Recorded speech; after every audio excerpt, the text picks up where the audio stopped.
Notorious. In Notorious. Moi, c'est pratiquement le film que je préfère de tous les noirs et blancs. Probably the picture which I prefer of all the black and whites. C'est la quintessence d'Hitchcock, it's the ça. Quintessence of Hitchcock to me. Il a une ligne très très pure. And it has a very pure line. Et la construction du scénario est formidable. And the construction of the script is formidable. C'est-à-dire le maximum d'effets avec le minimum d'éléments. The maximum of effect with the minimum of elements, of factors.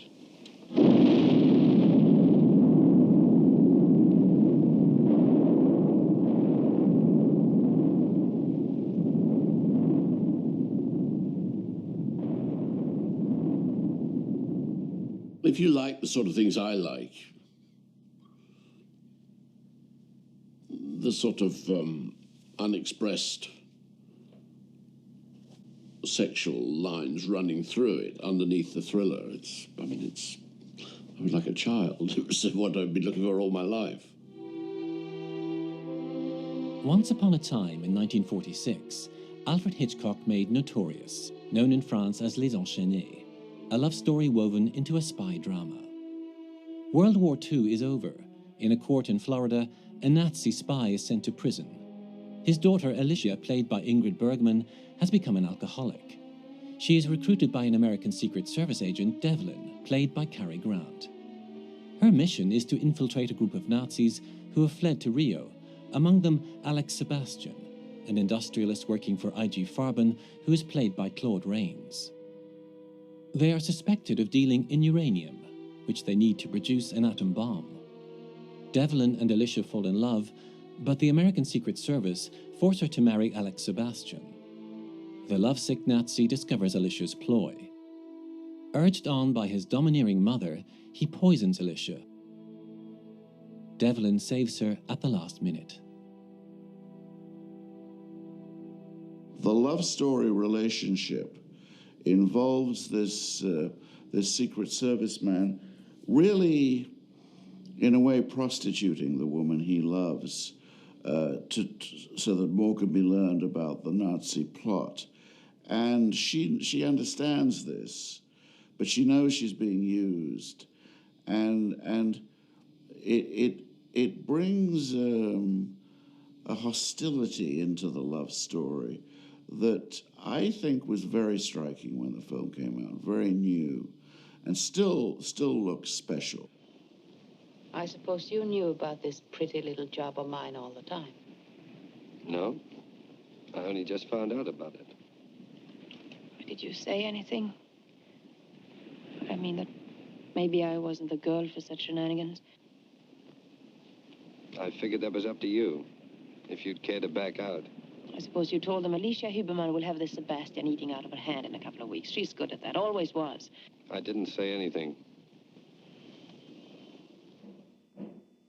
Notorious opens with the trial of a Nazi spy. The scene takes place in April 1946, evidence that the threat persisted after the war. In 1939, American fascists held a rally in New York to show their support of Hitler.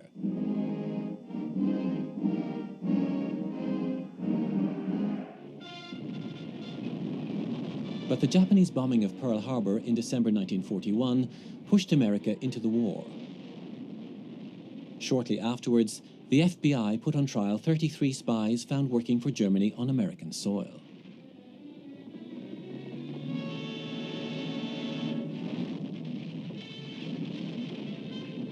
When Hitchcock began work on the script of Notorious at the end of 1944, World War II was not yet over.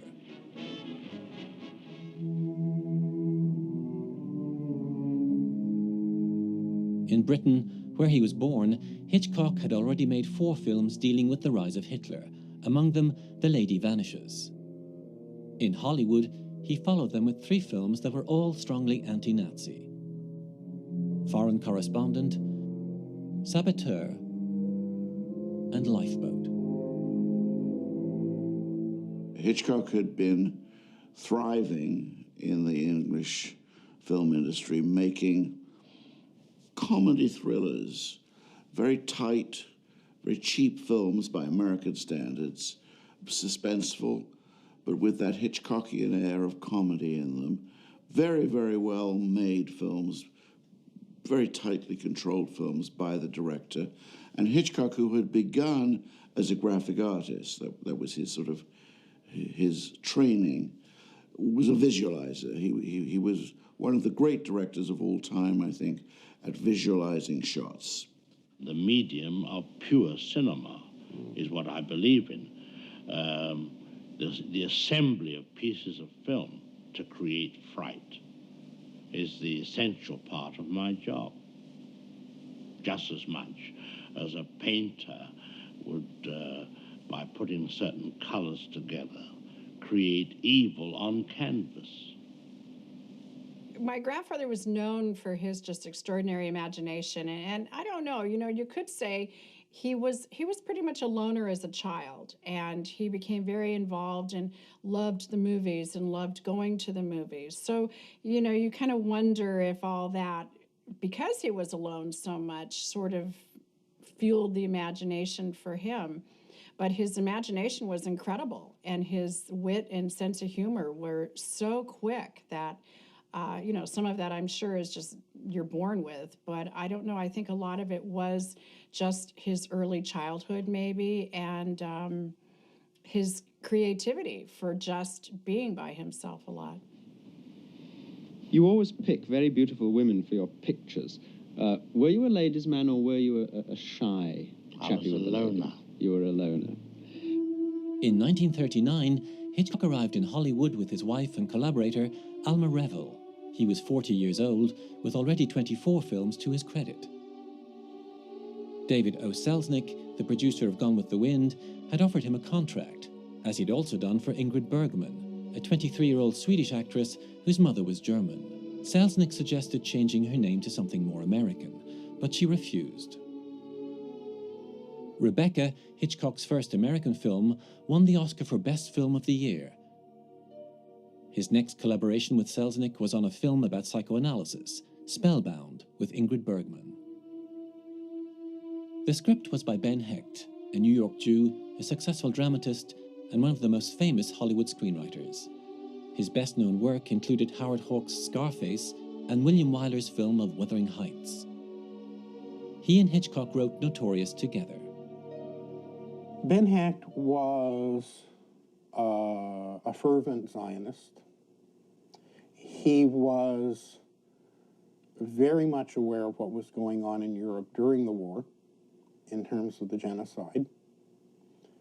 There's a memo where David Selznick said, had lunch today with Ben Hecht and 2 million dead Jews, because Hecht couldn't shut up about it, while people in Hollywood were somewhat inclined to steer away from it, certainly Selznick. And Hecht brought all of that into the writing of Notorious. David O. Selznick had bought the rights to a newspaper serial from the 1920s, in which an actress is persuaded to sleep with an enemy spy. This story was indirectly inspired by a real-life Frenchwoman, Marthe Richard, who during the First World War was obliged to use her charms for the benefit of her country. Hitchcock est parti de l'histoire de Marthe Richard. Il a raconté à Ben Hecht, il y avait une espionne pendant la guerre de 14 qui était une pute. Alors c'est parti de là. Alors ce qui est drôle, d'ailleurs, c'est que Marthe Richard ensuite a fait fermer les bordels. Elle voulait plus travailler. Oui. Enfin, bref, toujours est-il que non, ça je suis formel, c'est d'après Marthe Richard, je la tiens de la bouche du cheval.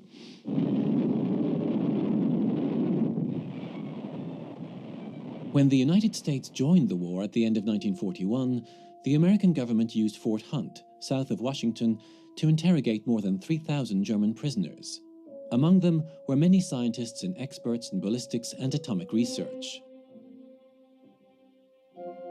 Warned by Einstein about progress made by the Nazis in experimenting with nuclear reactions, the American leaders wanted to know just how far they had progressed in creating weapons of mass destruction.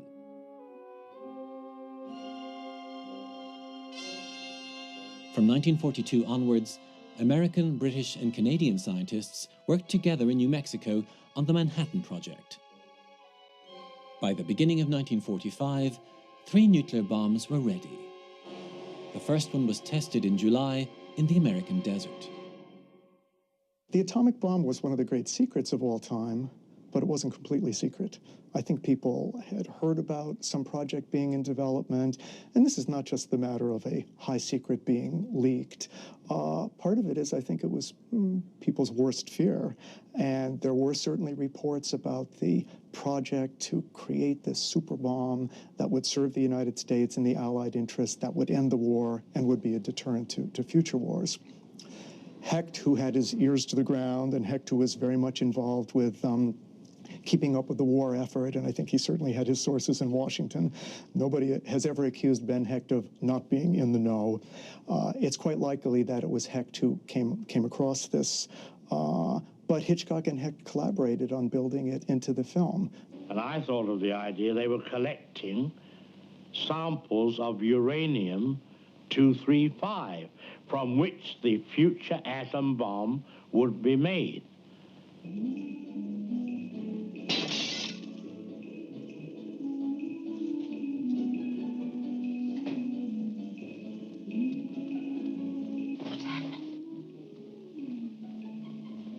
Vintage sand. We've got to leave things as we found them. Help me find a bottle of wine with the same label as these others. But it isn't really sand, is it? I think it's some kind of metal ore.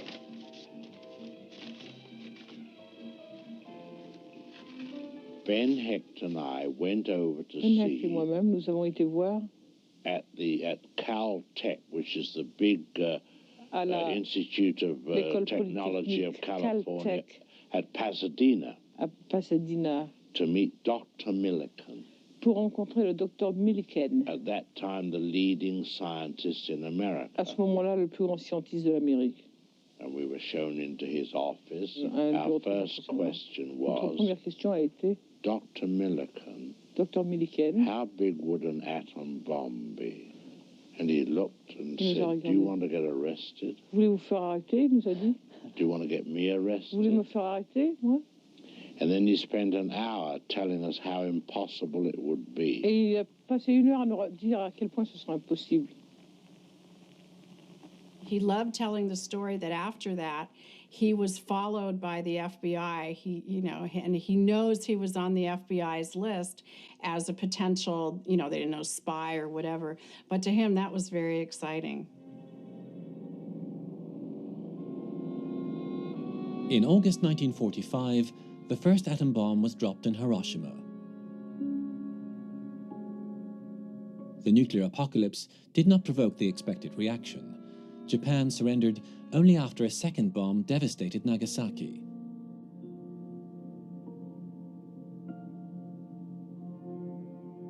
As the Allied forces invaded the territories occupied by the Nazis, they discovered the true horror of the concentration camps.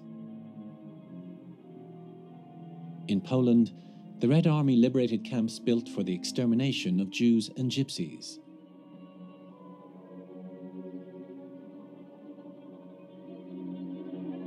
In the summer of 1945, Hitchcock traveled to London to supervise the editing of a film called Memory of the Camps. It consisted of material already shot by the Allied armies. The documentary was specifically intended for showing to the German public. The things in this camp are beyond describing. When you actually see them for yourself, you know what you're fighting for here. Pictured in the paper, cannot describe it at all. He specifically wanted to put these bits and pieces of newsreels taken by various on-the-spot documentary photographers. He wanted to put them together in a way that people would not only be shocked by them, but in a way that they would believe them. He wanted to use long takes. He wanted to create a sense of the realism of these things so that they would be burned in people's minds.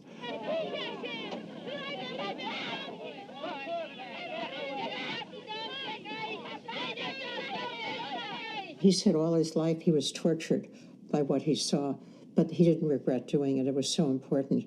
And he felt, and Sidney Bernstein, who was heading the British Office of War Information, wanted him to do it. And they thought that if Hitchcock's name was on it, it would mean that people would really see it. In the summer of 1945, Hitchcock worked for a month on Memory of the Camps. Back in Hollywood, he learned that the film would never be shown. The British government felt it would demoralize Germans in the west of the country, especially as the east was occupied by the Red Army. A version of the film was finally shown on television in the 1980s, in the USA, Britain and France, after Hitchcock's death. I think the impact of seeing the death camp footage on a sensitive man like Hitchcock, looking at reel after reel after reel of it, and then going back and shooting Notorious shows up in another way.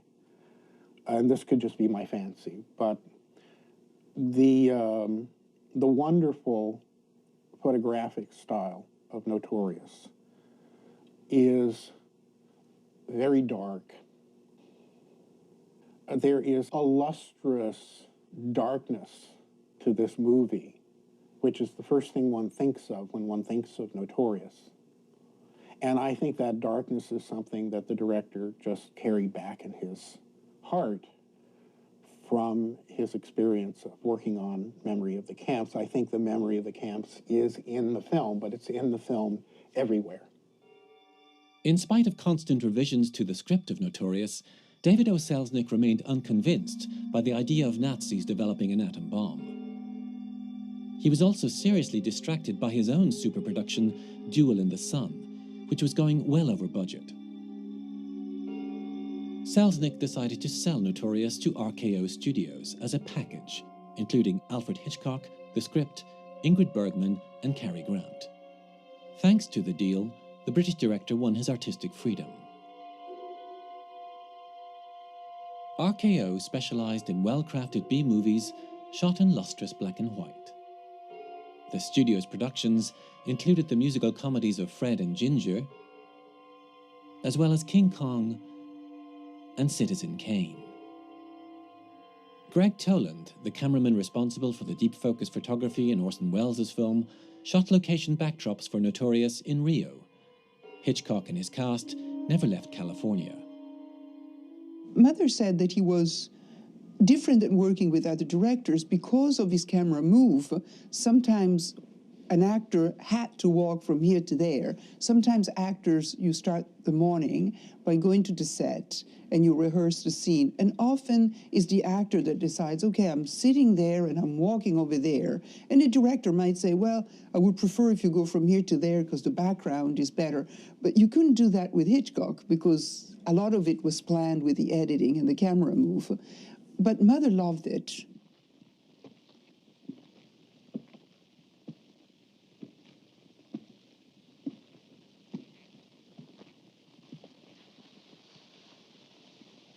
Feel better?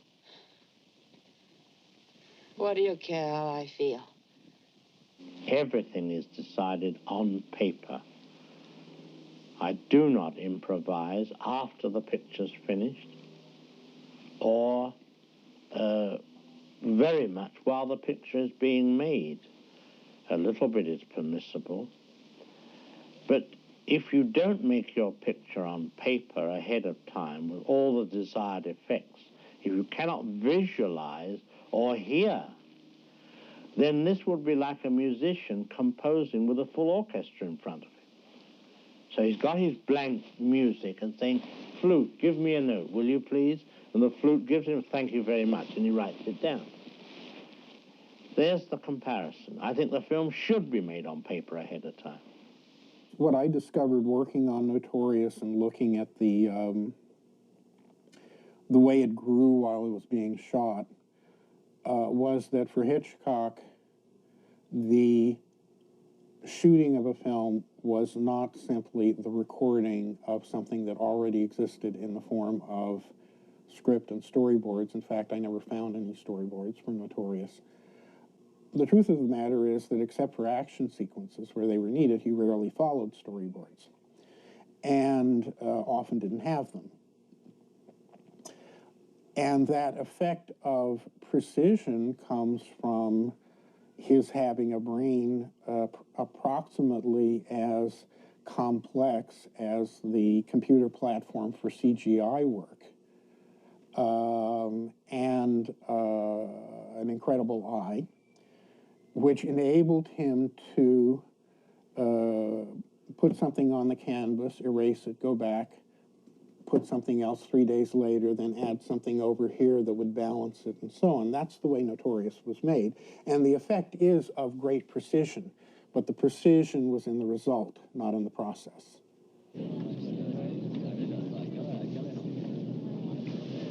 There's a shot on the plane going into Rio where Grant is sitting next to Bergman, and she looks out the window to see Christ of Cordero, and he's looking at her. And at that moment, an unguarded moment for Devlin, uncharacteristic of this very controlled guy, we see that he's falling in love. Yes, oh yeah.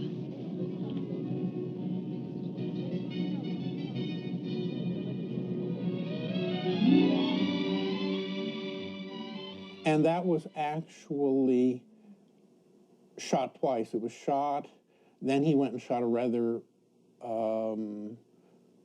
cold scene between them in a restaurant in Rio.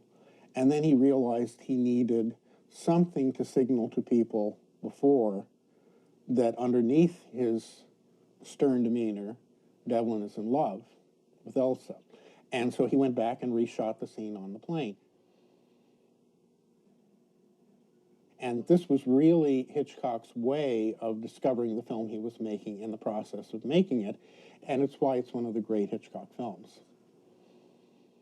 Hitchcock said Notorious had the fewest mistakes, which is something Billy Wilder would always say about The Apartment.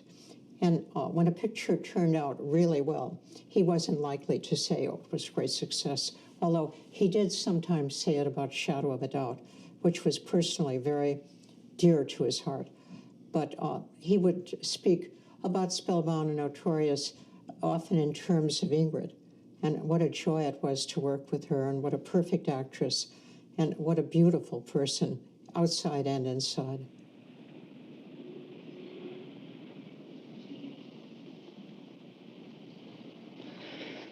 Hitchcock used to be wonderful with me because he used to listen to all my arguments, and you thought you'd had him. He didn't answer, just sit there and listen and listen and listen. And you said, I have got him now. He's on my side now. And then when you finished, he said, I get your point. Now do exactly what I told you to do and fake it. Where are you going? If you're going to stay in, I have to telephone the hotel, see if there are any messages. Hitchcock was very clever and invented a love scene with a kiss that became famous in those days. But a kiss couldn't last more than 2 seconds, I think it was. It had to break. This is a very strange love affair.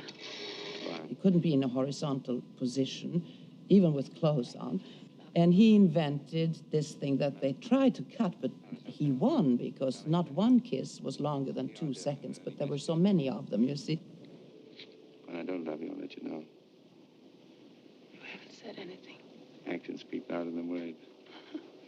It's a lovely scene, and they played it so well. And it's harder, I would imagine that scene is harder than a long kiss, because you have to have much more intimacy or friendship to do a kissing and nibbling and playing around when the other person, like two lovers really do.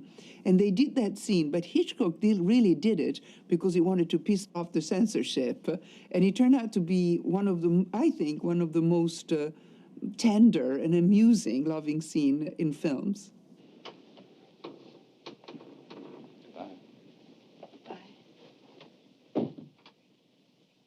I asked Hitch why he had decided to do it in one shot.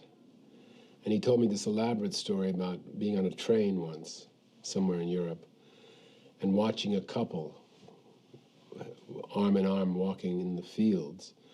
And at one point, the young fellow stopped to urinate against a tree.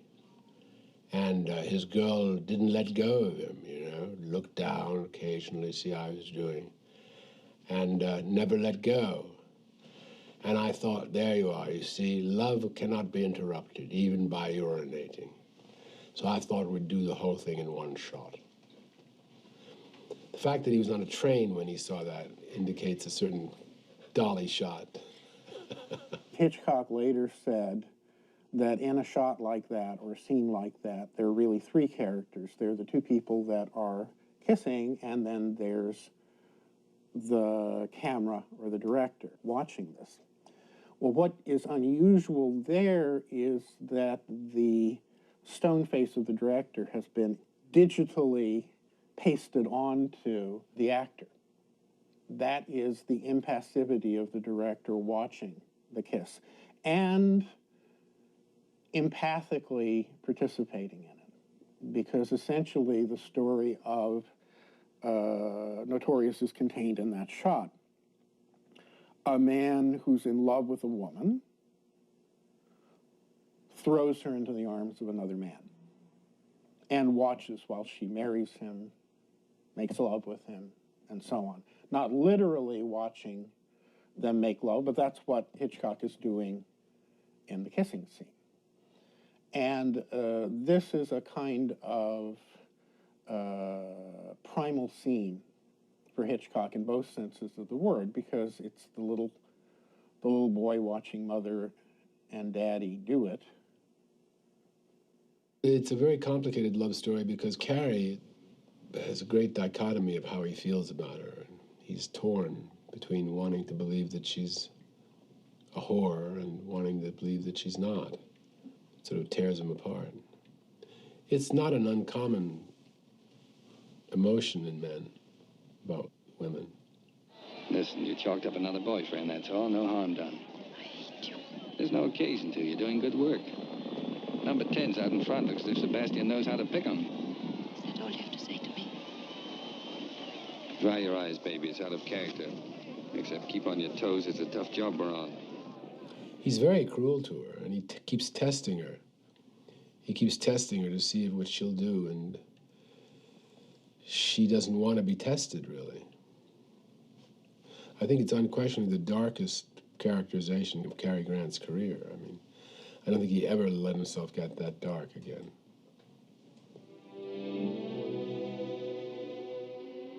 Born in England, Cary Grant played in variety shows there before becoming one of the greatest Hollywood stars, loved for his comic roles in Leo McCarey's The Awful Truth and Howard Hawks' Bringing Up Baby. In Suspicion, made in 1941, Hitchcock revealed a disturbing ambiguity in Cary Grant's persona. Notorious continued to explore this aspect of his character. Cary Grant could do light comedy, but he could also do tough stuff, and this is a sort of perfect balance. Only someone who could do light comedy could have done the scene with the kiss. But of course, at the same time, he's playing it with tremendous depth of feeling. So it's a brilliant juggling act. Grant and Hitchcock were both English. They understood each other, and I think one of the reasons Hitchcock was so fond of Grant was that he was the first American movie star to commit to do a Hitchcock picture. And the reason Hitchcock used to give for that was because Cary, being English, didn't look down his nose to crime melodramas, which have a accepted and praiseworthy place in English letters, whereas in America they're sort of thought of as common. I remember once I said to Cary Grant that I liked Notorious very much, and he said, "Oh yeah, that's the one Hitch threw to Ingrid. He always threw the picture to the girl if he could." So that was a very interesting remark. He always threw the picture to the woman if he could. The reason why in this role Mother excels is, first of all, if you're happy on a set and you feel comfortable, you're free. So she already worked with Hitchcock. She became friend with Hitchcock. She felt very comfortable. There was obvious chemistry with Cary Grant.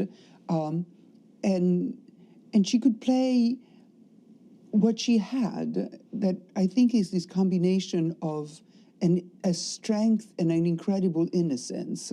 And that is the perfect combination for the role. And this role also offered that quality of being a little bit spunky and intelligent. But at the beginning, she's sort of a spoiled little child, you know, and then she's growing into being a woman. And this is very much who she was.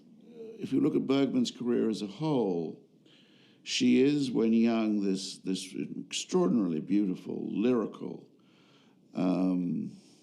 life-affirming force. And yet, her great performances are very often of women whose life is darkened by guilt, by anxiety, madness even. And the later film she made with Rossellini, when she left Hollywood, Rossellini saw that edge of guilt and darkness very well and exploited it. And this is a film in which she's a degraded character in a lot of ways, and she feels it. And the film rescues her. It's one of those Hitchcock films where rescue is the thrust, although the rescuer is maybe not the ideally sympathetic rescuer you might like. He's got his own darkness, and if you think about the relationship those two characters are going to have after the film is over, it may not be the sweetest and tidiest of all time. On the 20th of November 1945, while Notorious was being filmed, the Nuremberg trials began.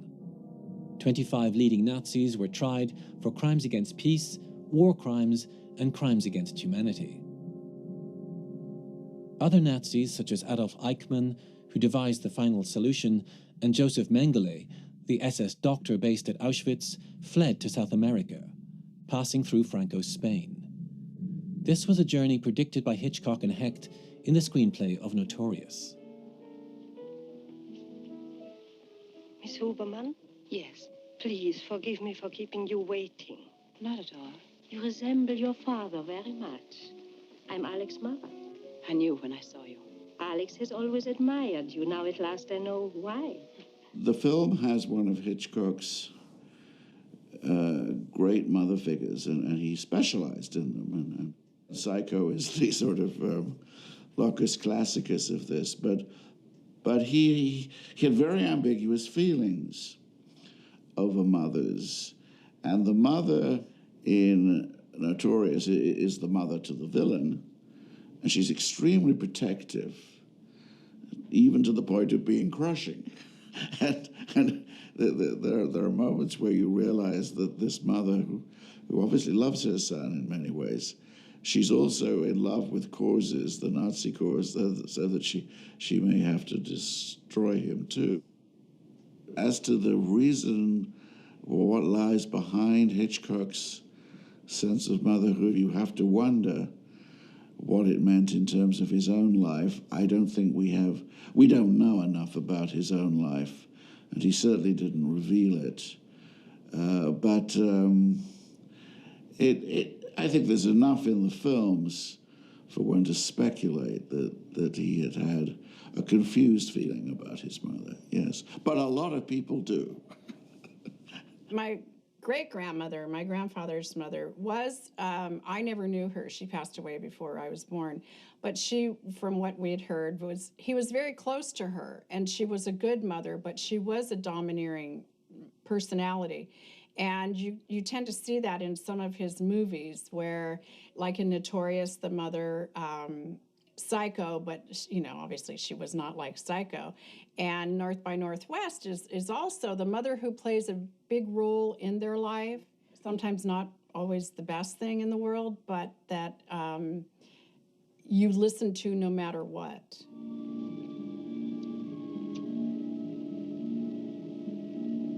If you pay attention to characters smoking, it's a wonderful touch. And if you're alert to it, it becomes almost too telltale and too obvious.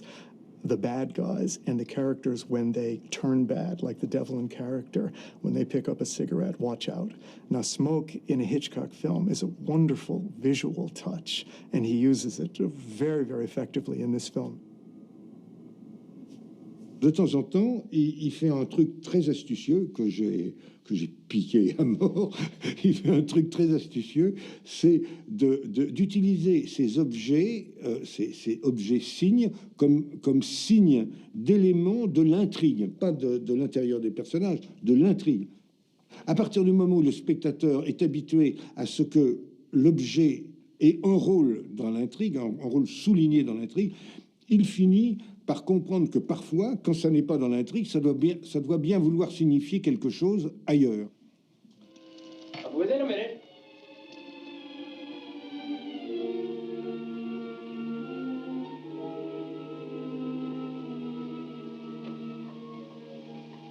Darling, it's not that I don't trust you. When you're in love at my age, every man who looks at your woman is a menace. Will forgive me for even talking about it. I'm very contrite.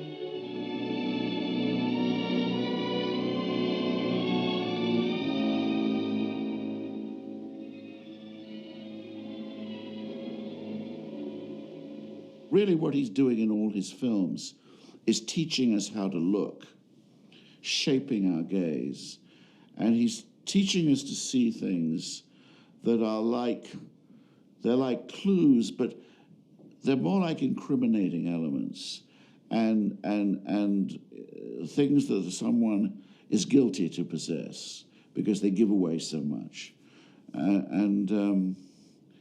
He's wonderful at finding those things in natural behavior and just exaggerating them a little bit.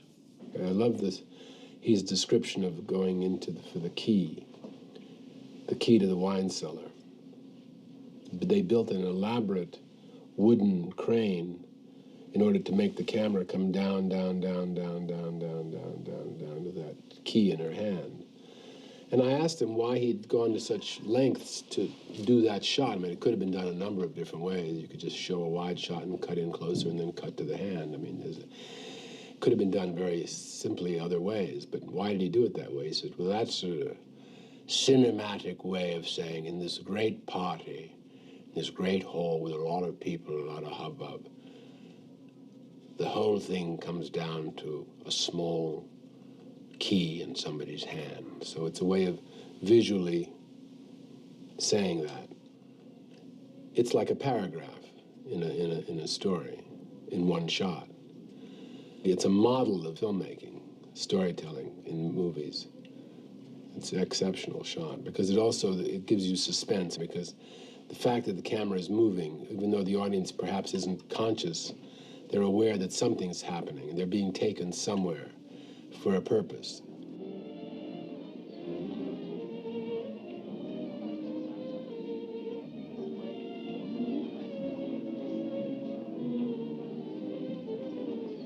One of the most essential things in a film is visual clarity. I think an audience should be given all the facts. For example, if you take suspense, suspense can only be achieved by telling the audience as much as you can. I don't deal in mystery. I never make whodunits. No. Because they're intellectual exercises. You're just wondering. You're not emoting. Someone is coming. It's Alex. He's seen us. Wait a minute. He doesn't kiss you. No, he'll only think we... That's what I want him to think.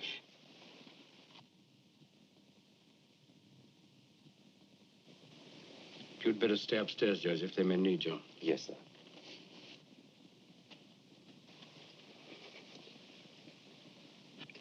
Oh, Dad.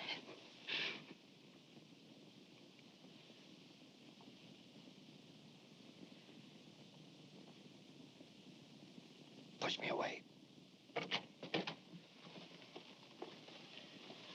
I'm sorry to intrude on this tender scene. Hitchcock builds up suspense on an emotional level. Not bombs, but poison. Not bombs, but the complexity of their relationship. Will they have a breakthrough? Will he be able to say, I love you? Will she be able to transform herself from the party girl to the true-hearted, complete woman that we know she has it in her to be? That's where the suspense is, and Notorious is a masterpiece of that kind of emotional suspense. No room, Sebastian. Oh, but you must take me. They're watching me. That's your headache. Oh, please take me, please. Please. Please. There is no telephone in her room to call the hospital. Alex, will you come in, please? I wish to talk to you.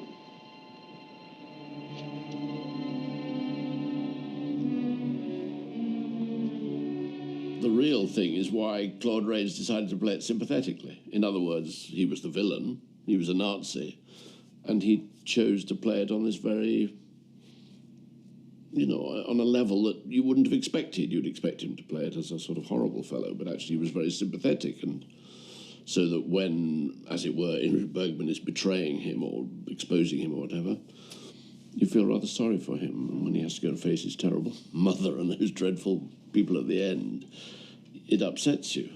So it's much more...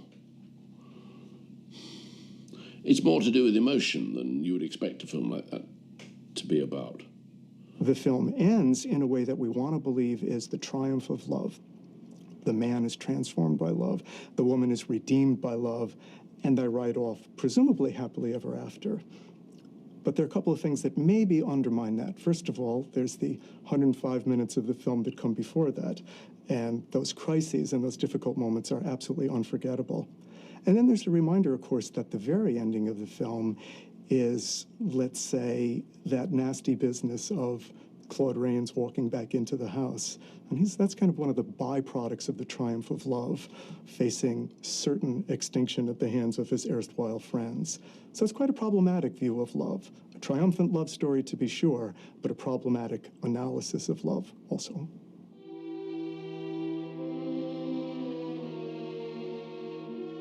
Notorious was released in the USA in August 1946. It was one of Hitchcock's greatest financial successes. The film was shown at the Cannes Festival in September 1946. The revived festival championed filmmakers on the winning side of the war, from Roberto Rossellini to David Lean, and included films by René Clément, Billy Wilder, and Alfred Hitchcock. Notorious failed to win any prizes.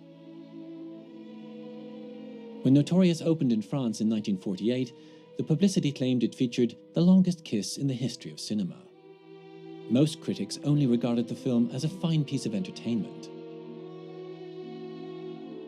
J'ai vu le film pour la première fois quand il était sorti et j'étais complètement ébloui, quoi, mais vraiment complètement ébloui. Et je me suis... Bon, alors, quand on a 17 ans et qu'on veut faire du cinéma, on se dit quels cons ces critiques, ils n'ont rien compris. Moi, je comprends tout et tout ça. Et heureusement, c'est bon. Ça, j'ai trouvé des gens comme moi, Truffaut, Rivette, tout ça. Ils étaient de mon avis, donc on a fini par s'agglutiner. Hitchcock pour beaucoup, a été une espèce de catalyseur pour les gens de la nouvelle vague. Il faisait vraiment partie des gens qui étaient les piliers. Renoir, Hitchcock et Hawks. Well, that was the great thing about the French. They didn't allow subject matter, genre subject matter, to deflect them from seeing what was really going on in a movie. And Hitchcock had impeccable technique, but he also had something going on underneath. And you don't see a movie with that kind of dark relationship very often.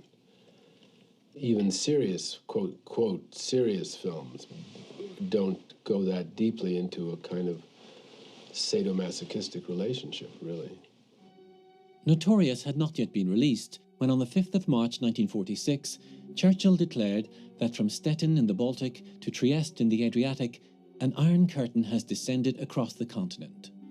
The two new superpowers, the United States and Soviet Russia, were soon engaged in the Cold War. It lasted 40 years. In this balance of terror, what mattered was controlling the most sophisticated weapons available. German scientists found new employers in both the West and the East. Werner von Braun, creator of the V-1 and V-2 rockets, which were so feared in England, became the leading figure in the US space program, NASA.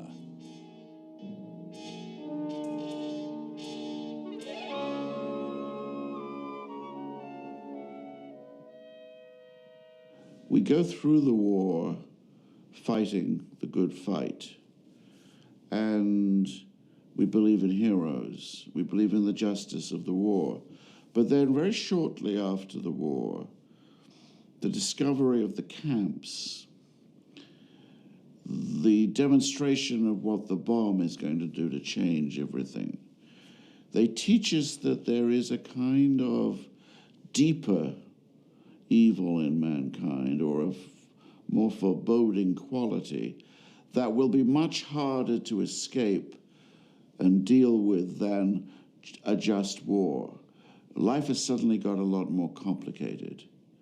I think the political view of this film, as much as in some respects it's a propagandistic film supporting the war effort, I think it's quite critical and quite controversial. He's certainly critical of the American government, the forces of good that are basically choosing as one of their main weapons prostituting a young woman. We think of the Nazis as being the fascists. Well, the Nazis had some comfort, and they had some allies, even among the allies. Now, certainly Hitchcock is not trying to suggest anything truly nefarious about the Washington officials. They are not Nazis, to be sure. But I think one of the most unlikable characters is the representative of Washington, the figure of Prescott. And I think Hitchcock had to be quite subtle in conveying that because the censors would not like that.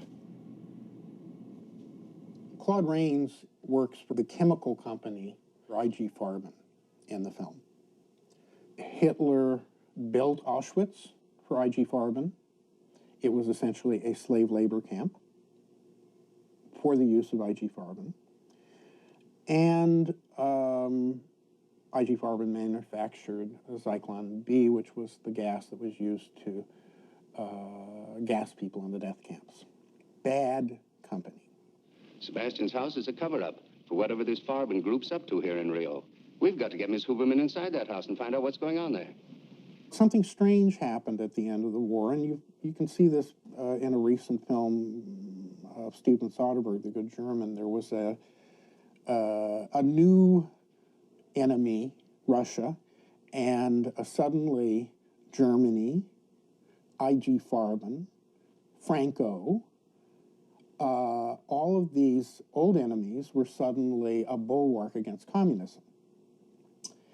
And so at some point in probably the late 40s, early 50s, the Farben references got cut out of the film and were only recently restored by Disney. It's in the film now. So the fate of Notorious really is typical of what happened in the transition from World War II into the Cold War. In the 1960s, Hitchcock made two films about the Cold War, Torn Curtain and Topaz. But the subject of the conflict between the two powers proved uninspiring. Neither film had the vitality or complexity of Notorious. Hitchcock was reunited with Ingrid Bergman in Under Capricorn, and with Cary Grant in To Catch a Thief and North by Northwest. In 1955, now the most famous film director in the world, he was approached by the rising medium of television to produce a series called Alfred Hitchcock Presents. There were 265 episodes, 17 of them directed by Hitchcock himself. His last film was Family Plot, made in 1976. He died in 1980. In 1979, my grandfather was given the Lifetime Achievement Award by the American Film Institute, and it was a bittersweet night. It was the end of his career, pretty much the end of his life almost, and Ingrid Bergman was the mistress of ceremonies for it. So they had the different tributes by everyone who had worked with him, and at the very end, and it was so touching, she thanked everyone for coming, and she said she had one more thing to tell, and anyone who was close to my grandfather called him Hitch or Hitchy. And she said, Hitch, I know you remember, obviously, the key of Notorious. Well, you know what? Carrie stole that key after the scene. Yes, and he kept it. He kept it for about 10 years. And one day he put it in my hand and he said, I've kept this long enough. Now it's for you, for good luck. I have kept it for 20 years. And in this very same hand, there is the key. And now she wanted to give it to Hitch, to give him many years of good luck. And she gave him the key. And someone said to Cary Grant, is that really the key? And he went, shrugging his shoulders.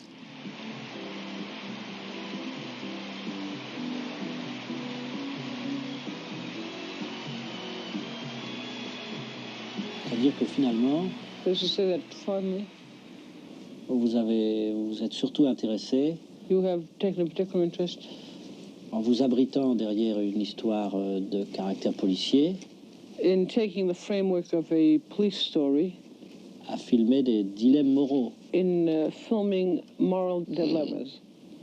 Sure, let's try. Oui, ça c'est vrai. Yeah, sure. Ben, ça sera ma conclusion. And that will be my conclusion.